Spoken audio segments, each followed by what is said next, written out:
తెలంగాణలో విద్యా వ్యవస్థ తీవ్రమైన సంక్షోభాన్ని ఎదుర్కొంటుందన్నారు వామపక్ష విద్యార్థి సంఘాలు ఆరోపించాయి. ప్రభుత్వ పాఠశాలలు, కళాశాలలు, విశ్వవిద్యాలయాల్లో అధ్యాపకులు, అధ్యాపకేతర సిబ్బంది కొరత, మౌలిక వసతుల లేమి, హాస్టల్లో దయనీయ పరిస్థితులు, స్కాలర్షిప్లు, ఫీజు రియంబర్స్మెంట్ బకాయిలు, ప్రైవేట్ విద్యాసంస్థల ఫీజుల దోపిడీ, విద్యార్థుల భద్రత వంటి అనేక సమస్యలు పేరుకుపోయిన రాష్ట్ర ప్రభుత్వం వాటి పరిష్కారంపైన నిర్లక్ష్య వైఖరిని అవలంబిస్తోంది. ఆగ్రహం వ్యక్తం చేశాయి. తెలంగాణలో విద్యారంగ సమస్యలు పరిష్కరించాలంటూ వామపక్ష విద్యార్థి సంఘాలు పిలుపునిచ్చిన కేజీ నుంచి పీజీ వరకు విద్యాసంస్థల బంద్ సంపూర్ణమైంది.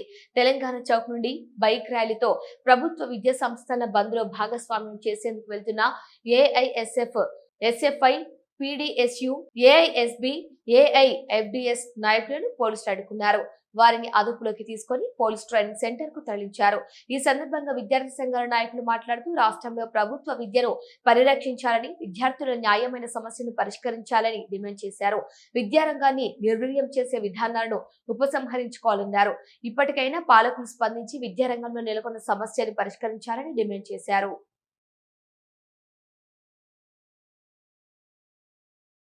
ఈ రోజు ఎస్ఎఫ్ఐ ఇతర వామపక్ష విద్యార్థి సంఘాల ఆధ్వర్యంలో రాష్ట్ర వ్యాప్తంగా విద్యా సంస్థల బంధుకు పిలుపునివ్వడం జరిగింది. ఎందుకోసం అనుకున్నప్పుడు రాష్ట్ర వ్యాప్తంగా విద్యారంగ సమస్యలు పరిష్కరించాలని చెప్పేసి ఈ రోజు ఎస్ఎఫ్ వామపక్ష విద్యార్థి సంఘాల ఆధ్వర్యంలో డిమాండ్ చేయడం జరుగుతుంది. ప్రధానంగా ఈ రాష్ట్రంలో విద్యార్థులు అనేక సమస్యలతో కొట్టుమిట్టాడుతున్నా కానీ ఈ రాష్ట్ర ప్రభుత్వ విద్యారంగ సమస్యలు పరిష్కరించడంలో పూర్తిగా ఈరోజు నిర్లక్ష్యం వ్యవహరిస్తున్న పరిస్థితి ఈ రాష్ట్ర వ్యాప్తంగా కనిపిస్తుంది. ముఖ్యంగా ప్రధానంగా ప్రభుత్వ పాఠశాలలో కనీస మౌలిక వసతులు లేక విద్యార్థులు అనేక ఇబ్బందులు పడుతున్నా కానీ వాటి పట్టించుకోవడంలో ఈ రేవంత్ రెడ్డి సర్కారు పూర్తిగా విఫలమైన పరిస్థితి ఉన్నది.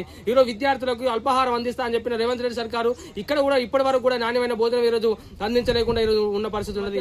జూనియర్ కళాశాల విద్యార్థులకు మధ్యాహ్న భోజనం అమలు చేస్తా అని చెప్పేసి అన్నారు, చేయలేకపోతున్నారు. అదే విధంగా రాష్ట్ర వ్యాప్తంగా ఉన్న పెండింగ్ లో ఉన్న స్కాలర్షిప్ రియంబర్స్మెంట్ వీడలో పూర్తిగా ఈరోజు నిర్లక్ష్యంగా వ్యవహరిస్తున్న పరిస్థితి, విడిగా ఈరోజు ఫీజులు వసూలు చేస్తున్న పరిస్థితి ఉన్నది. ఈ రోజు రేవంత్ రెడ్డి సర్కార్ తన మేనిఫెస్టోలో ప్రైవేటు కార్పొరేట్ విద్యా సంస్థలు ఈ రాష్ట్రంలో లేకుండా చేస్తా అని చెప్పేసి రేవంత్ రెడ్డి సర్కారు ఈరోజు అధికారంలోకి వచ్చిన తర్వాత కార్పొరేట్ విద్యా సంస్థలు ప్రారంభించడానికి ఈరోజు మంత్రులు ఈరోజు ముఖ్యమంత్రులు పోతున్న పరిస్థితి ఈ తెలంగాణ రాష్ట్రంలో కనిపిస్తుంది. కాబట్టి తక్షణమే ఈ రాష్ట్రంలో ఫీజుల నియంత్రణ చట్టం తీసుకురావాలి.